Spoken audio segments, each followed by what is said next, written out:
Hello friends, welcome to my YouTube channel. I am here again with a new video.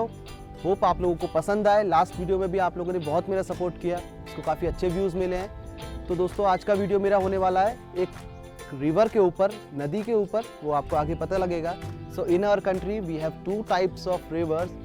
One is perennial river, जिसको कि हम glacial fed river भी बोलते हैं, मतलब कि जिसमें जो पानी आता है वो आपका स्नो मेल्ट के थ्रू आता है। जितना समर्स बढ़ेंगे, जितना बर्फ़ पिघलेगी, उसमें पानी आता रहेगा। और एक आपकी होती है स्ट्रीम फेड रिवर या सीजनल रिवर, या जिसको हम रेन फेड रिवर भी बोलते हैं, जिसमें कि राउंड द ईयर पानी थोड़ा कम रहेगा, लेकिन बरसातों में जैसे जैसे उसके स्ट्रीम्स रिचार्ज होंगे, उसके सारे स्रोत रिचार्ज होंगे, तो उसमें पानी बढ़ेगा। तो ऐसे ही एक रिवर के बारे में आज हम बात करेंगे। आज कोसी नदी के साथ पे हम लोग खड़े हुए हैं। कुछ कोशिश करेंगे कोसी के बारे में ऐसे फैक्ट्स बताने की जो कि पहले हमको भी नहीं पता थे। जब भी मैं आप लोगों से कोसी नदी बोलता हूँ या कहीं भी आप लोग कोसी का नाम सुने, तो सबके माइंड में एक ही चीज़ क्लिक करती है, दैट इज़ बिहार वाला कोसी, जिसको हम सौरो ऑफ बिहार भी बोलते हैं, क्योंकि वो नेपाल से आती है, हिमालय से मेल्ट होके, और बिहार में हर साल बरसातों में स्पेशली बहुत ज़्यादा डैमेज करती है, बहुत ज़्यादा फ्लड लाती है। लेकिन उसके अलावा एक कोसी इंडिया में और है, जो कि आपके उत्तराखंड में है।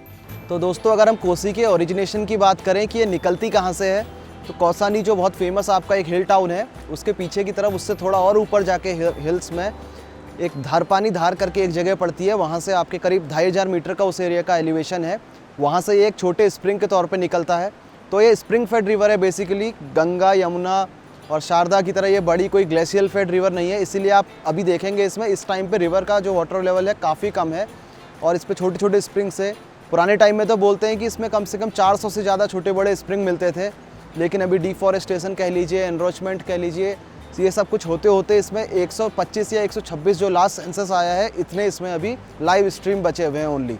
400 प्लस से 100 प्लस में कुछ छोटी छोटी इसकी जो धमनियाँ हैं, जो छोटे छोटे स्रोतें हैं जिसके थ्रू ये बन रही है, इतने ही बचे हुए हैं। हालांकि पानी इसमें काफ़ी कम है इस टाइम पे। सर्दियों और गर्मियों में पानी ज़्यादा नहीं रहता है, लेकिन अगर पानी की क्वालिटी की बात की जाए, यू कैन सी आप कितना साफ़ इसमें पानी है, बिल्कुल, जिसको क्रिस्टल क्लियर वाटर हम बोलते हैं इंग्लिश में, कि उस पानी के आर पार आपको दिखेगा बहुत साफ़ पानी है। कुछ भी अगर इसमें इम्प्योरिटी भी है तो वो आपकी नेचुरल इम्प्योरिटी है, जिसको कि हम, जैसे कोई पेड़ से पत्ती आके गिर गई, या कोई एनिमल्स हैं कुछ, उन्होंने उसमें कुछ भी वेस्ट कुछ कर दिया, लेकिन इसमें केमिकल इम्प्योरिटी कुछ भी नहीं है, तो ये पानी बिल्कुल साफ़ है। तो दोस्तों, फिर आते आते ये रिवर आपकी मोहान तक पहुंचती है। मोहान के बाद आप समझिए इसका प्लेन्स की तरफ धीरे धीरे रुख इसका बदलता है। इसकी डायरेक्शन वहाँ से साउथ दिशा को हो जाएगी, दक्षिण दिशा को ये वहाँ से फ्लो करेगी। और फिर ढिकुली एक गांव है जो कि बहुत फेमस है, क्योंकि यहाँ पर काफ़ी सारे होटल्स आज की डेट में बन चुके हैं। जो भी टूरिज्म है, जो भी यहाँ टूरिस्ट आते हैं सफारी के रिगार्डिंग, वो सब यहीं पर स्टे करते हैं। तो ढिकुली के पास ये नेशनल पार्क के साथ पैरेलल फ्लो करती है। ऑल्दो ये नेशनल पार्क के अंदर नहीं जाती है लाइक रामगंगा, लेकिन ये ढिकुली से लेकर रामनगर तक बीच का जो 10 से 12 किलोमीटर का पैच है, ये नेशनल पार्क के साथ साथ ही निकलती रहती है।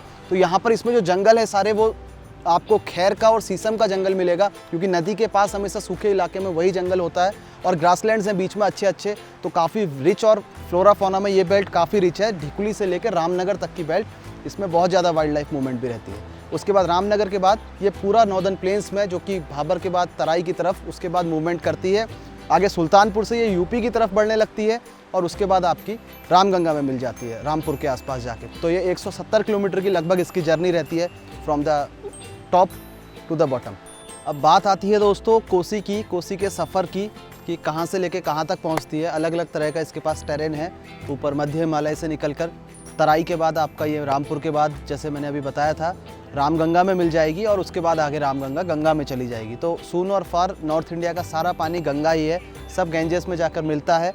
अभी हम एक जगह पे खड़े हैं, बड़ा अच्छा सा सस्पेंशन ब्रिज इसके ऊपर बना हुआ है। पहाड़ों में आपको कई नदियों में कई जगह पे, इवन इसी कोसी की बात करें तो इसके उद्गम से लेकर नीचे तक, ये लास्ट झूला पुल इस पे पड़ेगा। सस्पेंशन ब्रिज और हैंगिंग ब्रिज भी इसको बोलते हैं, क्योंकि ये बिना किसी पिलर के एक छोर से दूसरे छोर तक हवा में लटका रहता है, हवा में झूलते रहता है, इसीलिए इसको सस्पेंशन ब्रिज या झूला पुल बोलते हैं सिंपल भाषा में। तो ये यहाँ पर कोसी में लास्ट झूला पुल है। इससे ऊपर आपको 20 किलोमीटर आगे कुमेरिया पे मिलेगा, उससे आगे और मिलेगा। तो पहाड़ों में जगह जगह कनेक्टिविटी के लिए, नदी क्रॉस करने के लिए इसको बनाते हैं। तो यहाँ से आगे फिर कोसी रामनगर की तरफ बढ़ गई। तो यह कोसी दोस्तों जीवनदायिनी भी है।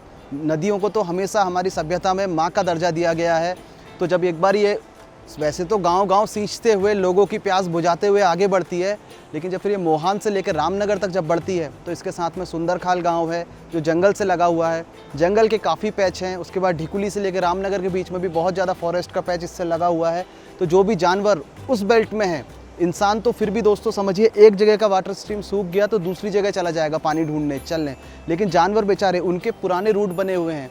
जंगल उनका दिन पर दिन सिमटते जा रहा है, तो उनके एरिया की रिवर में जो पानी है वो डेली सुबह और शाम माइग्रेट करके उस तरफ रिवर की तरफ माइग्रेशन करते हैं। तो वो जो यहाँ से लेके आगे तक जब आप कॉर्बेट का जैसे हम बात करें बिजरानी के जोन की तरफ बढ़ेंगे या यहाँ से आगे जब भी बढ़ेंगे तो सुबह और शाम आपको काफ़ी मूवमेंट देखने को मिलेगी। हिरन के झुंड रिवर की तरफ आएंगे पानी पीने, और ऐसे ही फिर अर्ली मॉर्निंग वो वापस जंगल में जाते हैं। तो ये इंसानों के साथ साथ जानवरों को भी ये भरण पोषण करते हुए आगे बढ़ती है। उसके बाद जो रामनगर का पूरा टाउन है वो तो आपको पता ही है, उसमें फेमस कोसी बैराज है जहाँ से कि सारा सिंचाई के लिए पानी उत्तर भारत के लिए निकाला गया है। काशीपुर की तरफ कैनल्स उससे बनाई गई हैं। उसमें लिखा भी हुआ है समृद्धि सिंचनेन समृद्धि भव, मतलब कि सिंचाई से समृद्धि आएगी। तो ये माँ का दर्जा नदियों को यूं ही नहीं दिया गया दोस्तों। देखिए कहाँ से उद्गम होकर कहाँ बीच में पहाड़ के सारे गांव को सींचते हुए, बीच में जिम कॉर्बेट को छूते हुए, इठलाते हुए, पार्क से टच होते हुए जानवरों को भी समृद्ध और उनको तृप्त करते हुए आगे बढ़ती है और रामनगर शहर पे पहुंचती है। उसके बाद आगे रामपुर से आगे जाकर यूपी में रामगंगा में मिल जाती है। तो आपको लगता है फ्रेंड्स अगर कि मुझे किसी और सब्जेक्ट में भी वीडियो बनाना चाहिए तो आप मुझे कमेंट में शेयर करें। डेफिनेटली मैं कोशिश करूँगा उस पर आपको अपडेट करने की। एंड तब तक के लिए इस वीडियो को यहीं पर एंड करते हैं दोस्तों।